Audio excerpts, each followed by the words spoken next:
All right, we are live. Let me see whether we are here. Hey?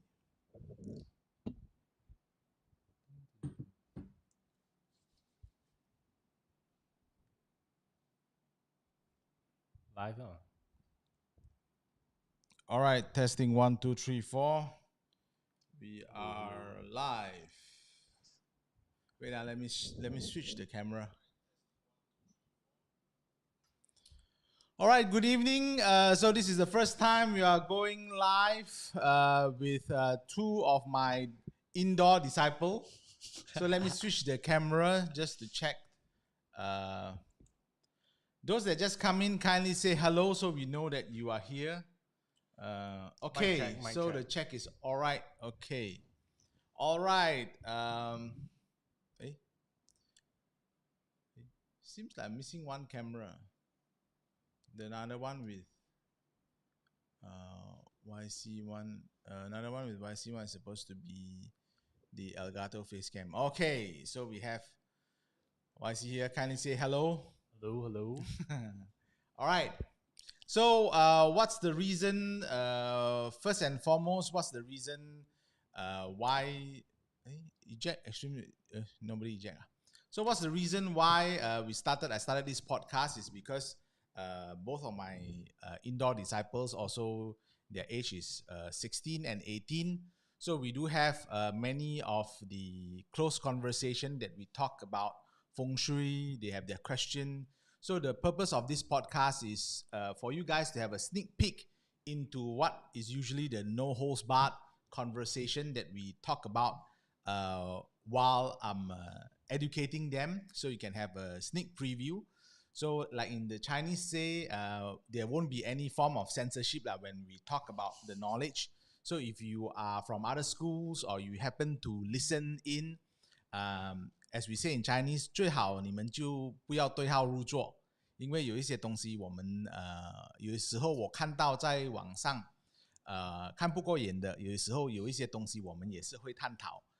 但是请你们不要对号入座，因为我是用我个人的经验来跟他们分享，所以你们如果可以听就是听得进的话就听咯，不可以听不进的话就转台就可以了所以因为很少人在教他们的弟子的时候，你们就可以get a chance to listen to what actually goes on in the background. But in this particular half a year or 2 years, I've seen many people who are in the industry for very much less time and they don't have the proper background coming out to represent the feng shui world, coming out to represent in terms of Tao Fa and things like that, and they go on to talk about spiritual as if they are the authority. And if those of us who are in the field long enough and if we don't come out and speak about it, then those people who shouting the loudest but may not have the most knowledge would then represent the industry. So I find that it's not correct. So therefore, it motivates me to start this podcast.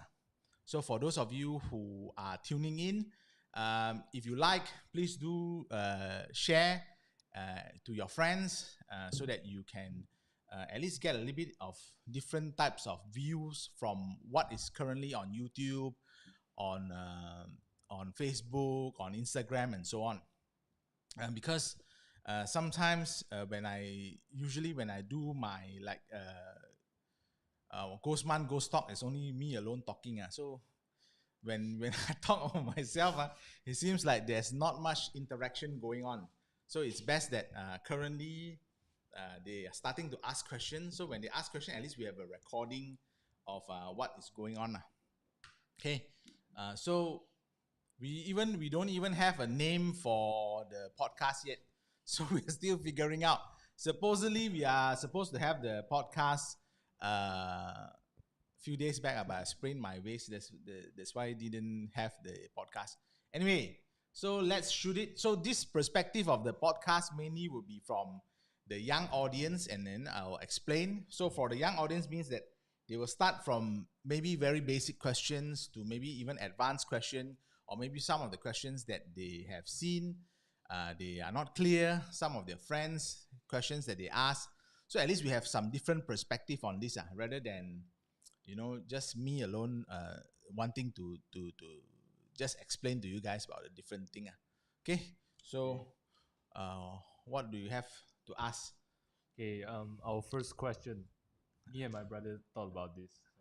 Okay. Because most people have, many people ask me in class sometimes, or my friends from outside. Okay. They ask about, is feng shui related to religion? Feng shui related, whether feng shui related to religion.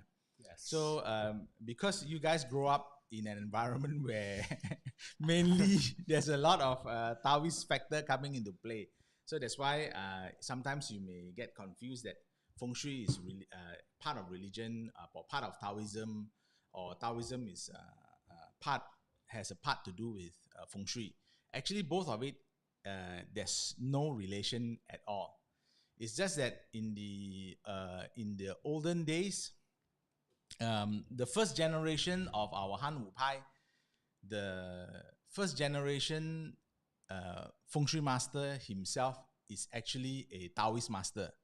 So therefore, there's a relation to it. But in the practice, in the logical practice of feng shui, there is no relation between Taoism and also feng shui, because feng shui is a combination of what we call big data throughout time, that's collected throughout time. That means those are long-term statistics collected throughout time, of what works and what doesn't work through generations of people gathered together. So then each generations, for example, let's say in our generations now, we have, like, for example, now we have a lot of indoor toilet. Now we have houses with 3-story. Now we have houses with swimming pools. So in the olden days, like 50 or 100 years ago, there's not much houses with swimming pool. So that's why sometimes you don't know what are the impacts of swimming pool. But because of my generation, let's say my master's generation and my generation, we have seen a lot of different swimming pools, how it interacts with the house. So therefore, from our experience of having those people, and then our experience of auditing them, what happens to them, then we pass on those information, those data to you guys. So that means at least you guys know, like, for example, my master last time, when his father passed away, because his father is also a feng shui master. So when his father passed away, during his father's time, his father always tell him, the most things that you need to be very careful is the big wok. Big wok, what does big wok means? Big wok means those satellite dish. Satellite dish that's at that time in Hong Kong, it was just starting to, people were to put up satellite dishes on their roofs and so on. So those have an impact on the feng shui. So each generations, there will of course be different. Last time, all the toilet is outside. So because of the gathering of the different types of data that we have, then it's through the generations. But if let's say, for example, the thing with why a lot of people will think that religion has to do with feng shui, or feng shui has to do with religion, this is due to sometimes people, they are not how we say in Chinese 没有那个善尽心啊，所以你学东西你学一半，所以你学了风水过后，你的风水一知半解。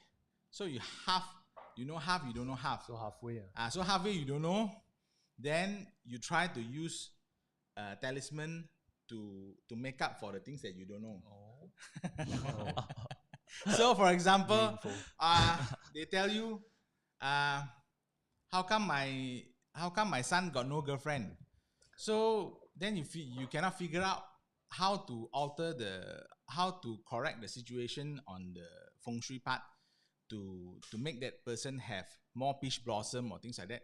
Then you go back, you go and search your knowledge on your Taoism. Maybe you learn a little bit Taoism, then you go and search for the He Fu. Then you say, oh, never mind, I write you He Fu, so you can burn. So that's how it mixes around. Then the biggest problem is that your Taoism also is half pale. Your feng shui also is half pale. So end up both things also half pale. So you mix the two together, also not a full pale. So that's the problem. Hey, but of course we can elaborate further lah. So for this one, we just go on it. So if you have any questions, audience, you have any questions, you can come up with the questions also. It's just that I currently, those people who are watching, I don't know who you are watching. Anyway. Okay, so we talked about pi PA just now. Okay, does pi PA affect the practices of feng shui? And if so, how big is the difference? But pi PA is actually if you talk about different types of lineages, 派别就是不同的派别. So we have first thing we have to understand from a feng shui historical perspective is that all of the origin is from China. It's just that during the Cultural Revolution, a lot of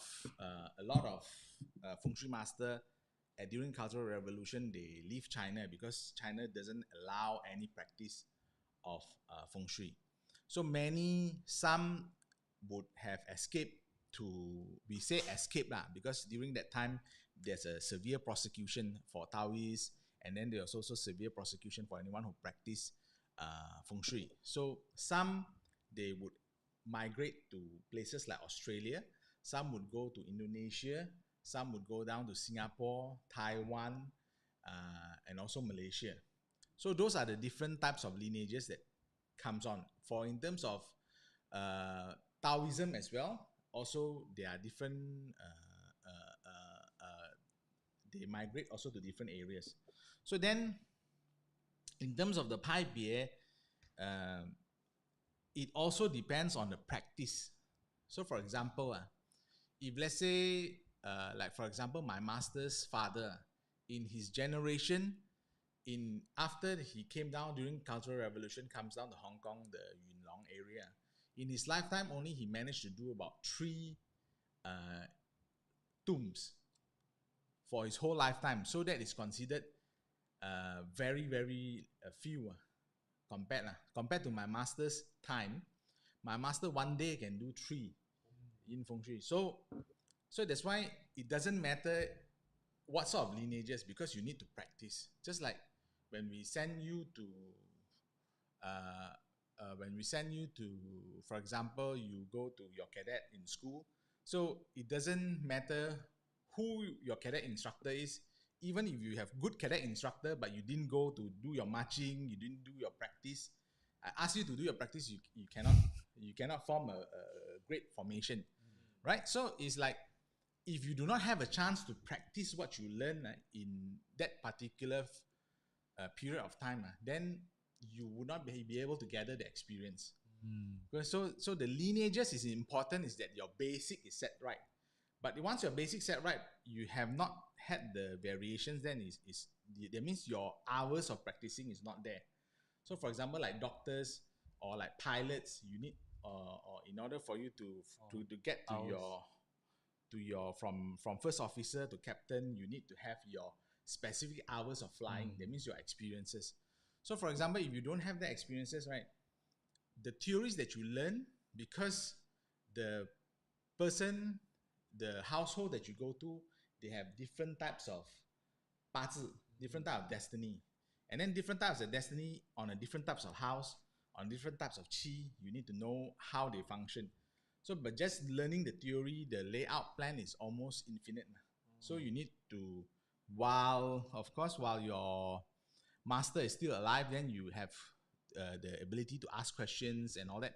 Then it's different. No? But if you do not have that practice, and then you do not have a lineage, then you just try to research alone. So for example, if you want to just research or learn on your own, even if let's say you have maybe 50 years for you to research. So in 50 years, 1 year, how many cases that you can see? So therefore, if you don't have the backup of a lineage, right?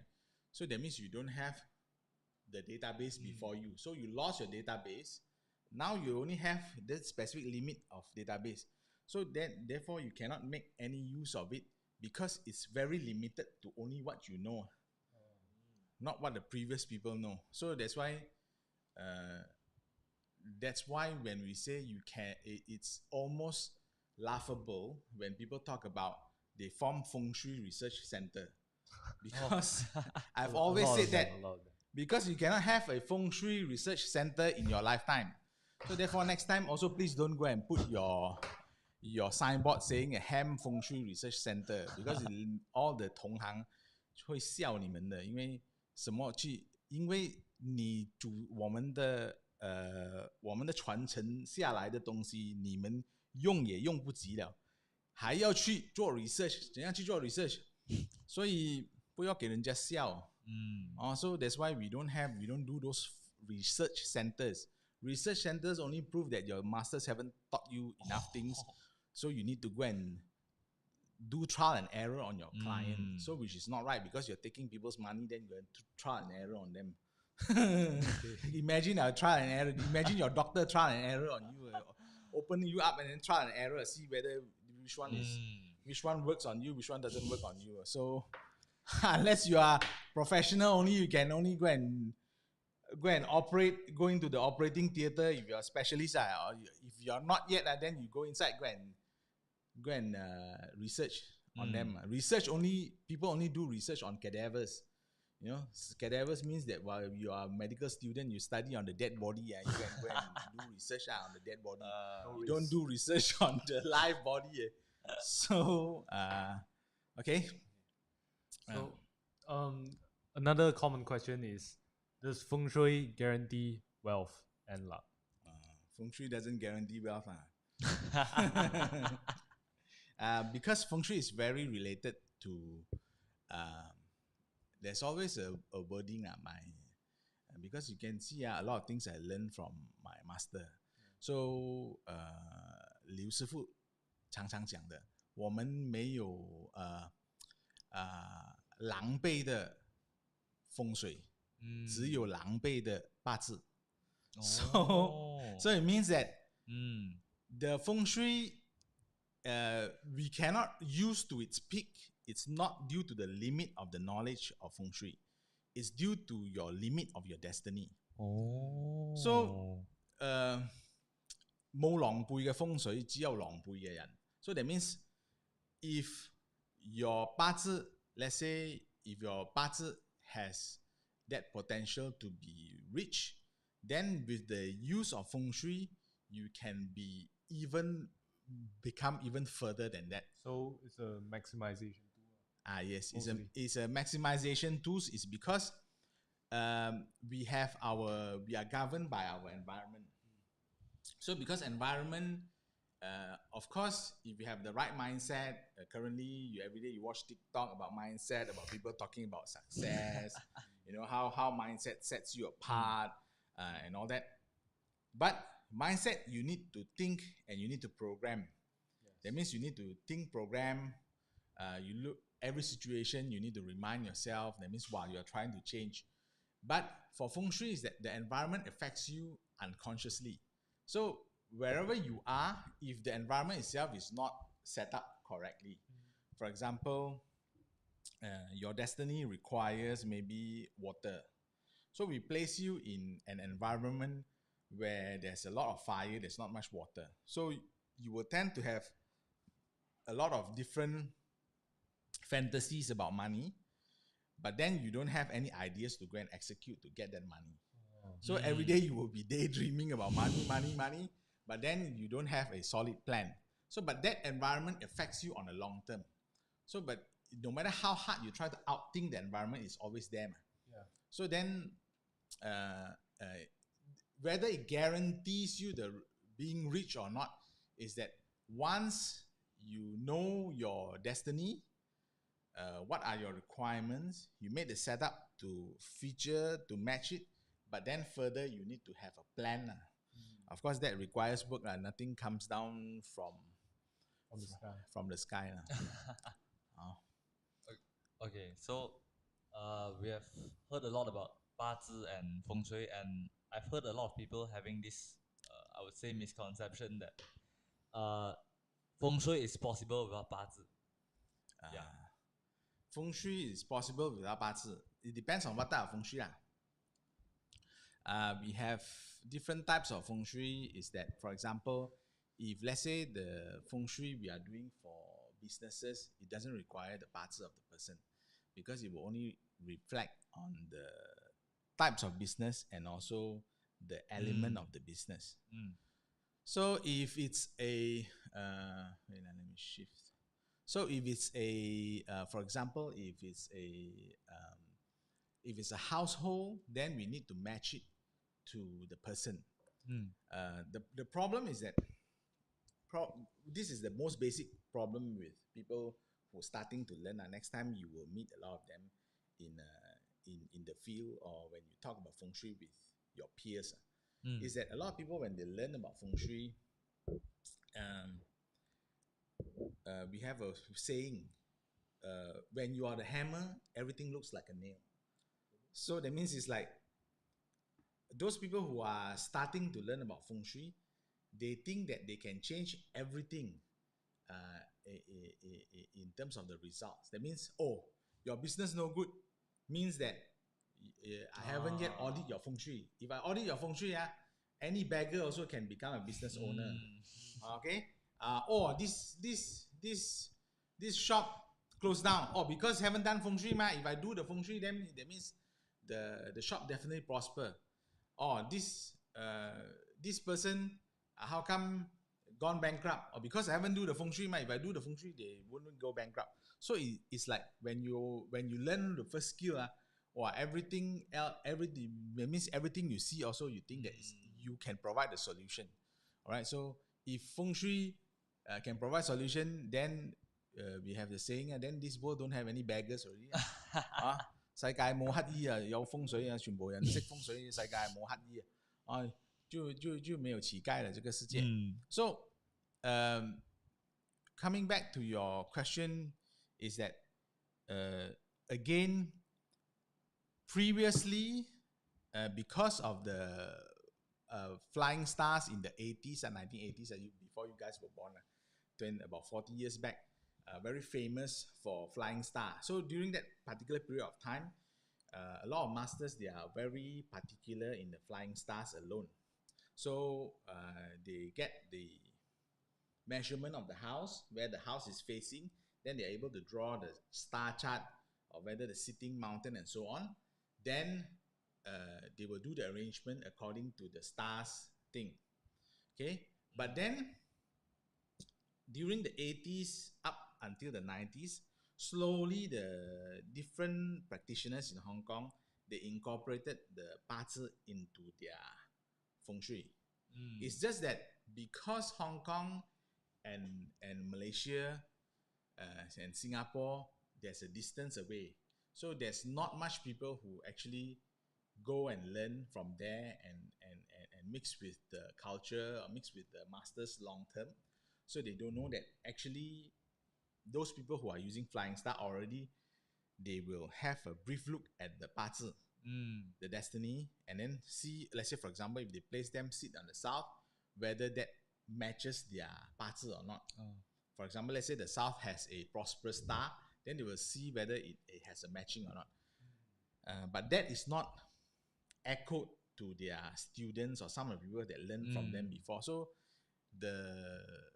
in Malaysia, in particular of those that I know, a lot at that time, let's say the 90s, 2000 time, 2000 up until 2010, many of them, they didn't incorporate 八字 into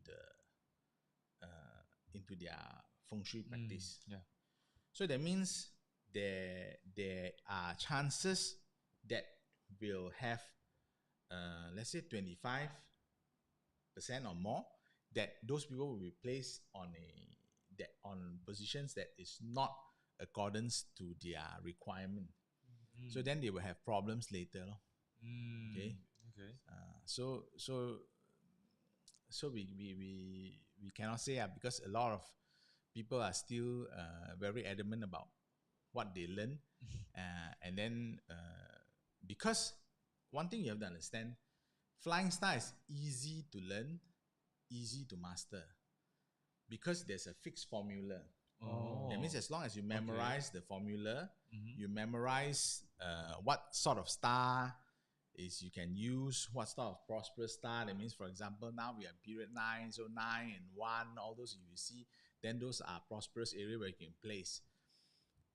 Then the only problem with flying star is for those practitioners is that they find it very difficult to determine the facing, because sometimes there are a lot of facing that they can use to draw up the chart. Or if it's a round building, then you're very guy already, because the round building with 4 different doors, then it's the biggest problem for them.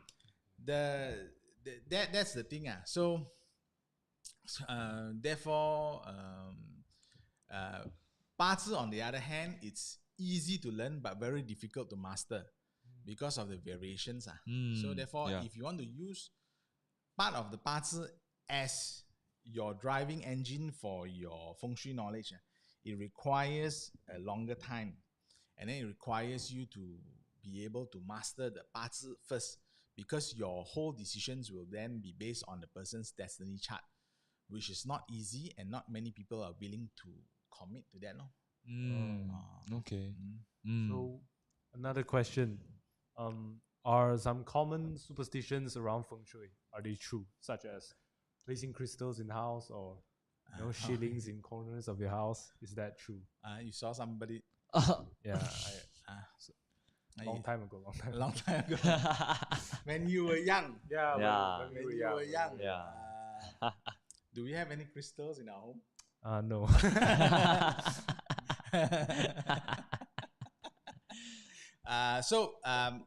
For feng shui ornaments, because crystals is another form. When we talk about crystals, it's not about feng shui. Crystals is much more about the element, and then the element about crystals and the different vibrations and so on. And then, of course, crystals further, we have crystals who are localized crystal, or foreign crystals and all that, plus other feng shui ornaments. So we do not go into feng shui ornaments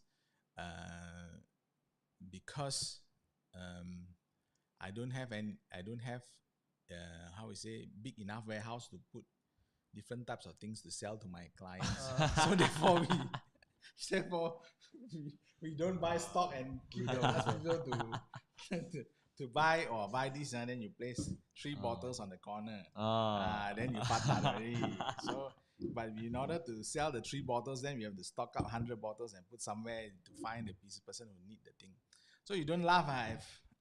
Once I've gone into houses where they kept mineral water plastic bottle in their cupboard, because their feng shui master asked them to keep water.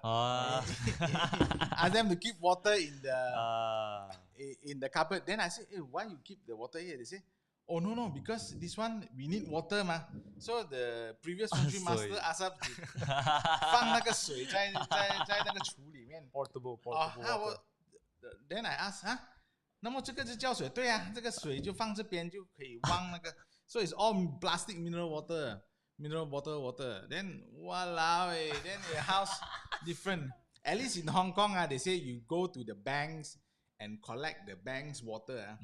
At least, this is the prosperous bank got money. On certain day you can collect the water. At least that is makes more sense. A little bit of superstitious plus a little bit of logic. But this one is just buy go anywhere of the hypermart, you go and buy water and then come back, put your cupboard. I think it will help during like times like you are in Penang when you don't have water, then at least you open cupboard.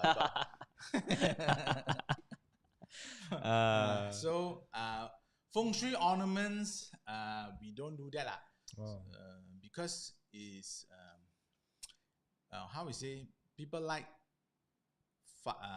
fast and easy rules to follow. Okay, because it's easier to teach byproducts. Because I can tell you byproducts, then you just go out and look for that product, and then you can buy and place. Then you can, at least you feel good. You look at that product every day, it reminds you that you spend that money, you can see. Okay, but then we don't do that. Okay. Because your dad charge high enough, you don't need to sell product. Okay. Okay. So what else? For example, because you guys are in terms of, I think you also have about at least 10 years experience, because you grew up in a feng shui household. Yeah. So at least grew up in a 风水 household 啊，你们看风水，看风水的物品，或许是看我们看我做风水的东西，我们也是没有放什么东西啦，所以最主要是那个人的八字要配合到他的风水。So like last time when you talk about houses, there's no good feng shui houses. There's only suitable feng shui houses. Yeah. So like what your friends maybe be asking you whether they are good feng shui houses for us, or whether there are any good feng shui houses available. Because this is very simple logic. Very simple logic is that, for example, let's say we are in the same row of houses. This is for audience to consider. Because sometimes some audience listen before, sometimes they haven't. For example, we have this same row of houses. So same row of houses, if you say it is a good feng shui house, let's say this good feng shui direction, but you move in, maybe 1.5 years later, your finance get better, you change to a better car, you renovate your house much more nicer. Maybe you move in, just my neighbor. After you move in, you have financial problem, you cannot afford to pay. Then your house get auctioned off by the bank. So it's the same row of houses, man. So the rooms, let's say for example, it's a double-story house. So mainly everyone's room will be the same location one. So if there's what we call good feng shui houses, that means 3 of us should be enjoying the good feng shui, man. Yeah. How can you move in, then you become prosperous, you move in, you cannot pay your Rent. you cannot pay your rental or pay for your house loan, end up you have to auction your house. How come you end up you change to a bigger car? So what's the reason? If you don't take into account the destiny of the person or the suitability, then there's no logical explanation, man. So because when we talk about all these things, is that we always need to know that there must be a logical foundation to our thinking. So therefore, if you do not have a 我们华语讲就是你的基本逻辑要对嘛。如果你的基本逻辑去想那个东西已经不对了，所以你还继续讲有好的风水的屋主，那整排就是好的吗？为什么会不一样？So that's why there's coming back to the conclusion, that means the person's destiny has to take into account.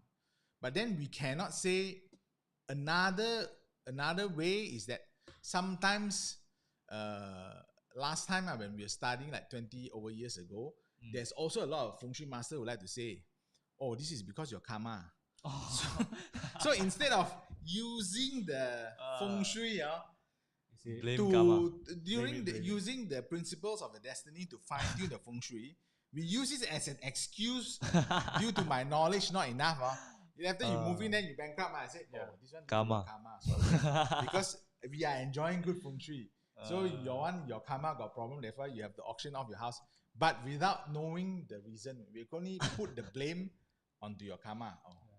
这个是你因果的问题啊，你已经欠了很多人年轻债主啦什么。So that's why again it's a double-edged sword. So you can use the destiny to, if you have the correct knowledge, you can use the destiny to do the setup. Yeah. If you don't have the destiny, you can use it as an excuse. Your destiny no good lah, your luck no good. That's why you have to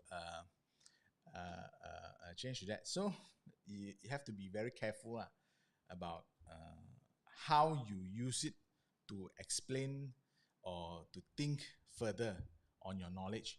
Because if not, then it's very easy for you to be stuck even before you begin your journey. Right? Yeah. Because it's very easy. It happens to a lot of people with flying stars that they don't have basic 八字 knowledge.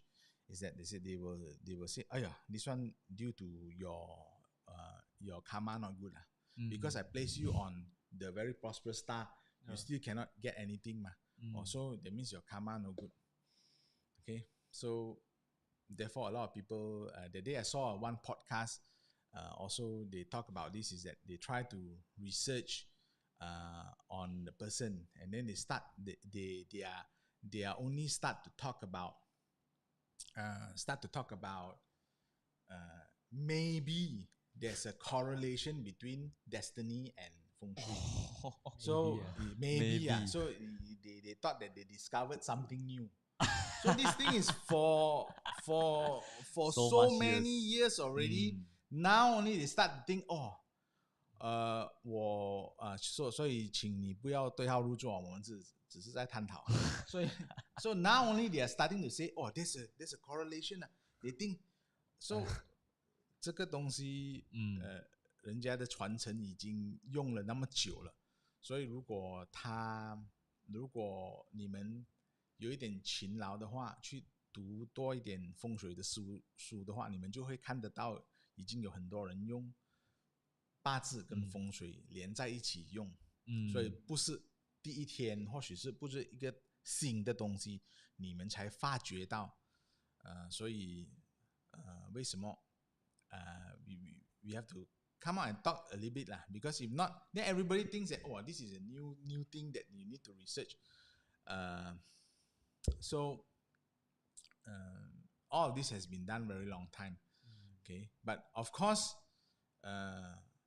feng shui, the basic knowledge of it is that it's a borrowed principle from the yin feng shui. That means the tomb. Remember, I bring you guys back to see our ancestors' tomb that I set up. So all those principles of feng shui has to come from yin feng shui, yin zai. So then slowly we borrowed the principle for yang zai for household person. So there's never two principles. So there's never two sets of rules. It's just that it's borrowed over. So for those that don't know, because sometimes their master only teach them the yang zai. They don't teach them yin zai. So then they tell them, yang zai 跟 yin zai 是不一样的. So actually both is the same. It's just a borrowed principle. So that's why you have to know one in order to know the other. So you know which one is borrowed over, how it is then, what we say, further used and expanded for yang zai. So we cannot, but flying star principles cannot be used on yin zai. So that's why when we say, where's my? How many years? Okay. So this one I speak a long time already. So the ABC that you learn, let's say this is ABC, beginning level ABC. So if you reach to college, you're about to go to college, go to university, your ABC is still the same ABC, correct? Yeah. It wouldn't be college ABC is different from kindergarten ABC. So because that means your knowledge will be able to move within the whole spectrum of the things that you want to understand. So today you spell APPLE, apple. So when you reach university, APP still apple, APPLE, still apple. So the spectrum needs to move up and down. Problem with flying star is that it moves up to yin zai, there it gets stuck already because it cannot move further. So the principles itself, there are some of the things are stuck. So when it's stuck, then they try to use different formulas to further say, this one flying star cannot use. Then we use another set of formulas here. So we forego that, and then this one is for move further. But the basic principles, 你五行金木水火土，到了你最高的境界也是金木水火土嘛。所以这个整个东西可以在你的逻辑、你的 understanding 的逻辑里面可以跑的嘛。如果不能跑的话，就是不是逻辑了吗？对吗？ That means it's not a principle anymore. It's being used according to the system. So, but I wouldn't elaborate further because this one we can talk about 3 weeks also cannot know anything. But it starts you to get you to think about it. Because why? Because when I first met my master, this is the thing that he talks to me. Because before that, I'm very into Flying Star. Oh. So I learned about Flying Star and all that. So he broke the mold. So once he asked me all these questions, I go back and spin my mind. I cannot answer all the questions. So once I cannot answer, then I know it's time to unlearn a lot of things that I've learned. You have to unlearn. So some of the people, they cannot unlearn, then they're unwilling to unlearn, then problem. Okay, so for those of you who are tuning in, if you we haven't yet figured out the name of the we haven't yet figured out the name of the podcast. So if you can come up with the name that we picked for our podcast, then maybe there's a prize for you guys. What do you say? We give out should we give out some prize? Or if you have any questions, for those of you who have any questions, you can leave a message here or on the YouTube, because the YouTube one I will post up later. So you can leave your message on the YouTube. Then hopefully on our next episode, we will be able to answer you guys. Okay. Then they will have more questions. Maybe next podcast we will talk about Taoism， 讲道教的有一些东西，我们会开始讲道法啊那些东西啊，我们就探讨再讲啊，因为最主要就是各位的朋友不要对号入座啦我们只是在讲啊 sharing 跟两人 sharing okay.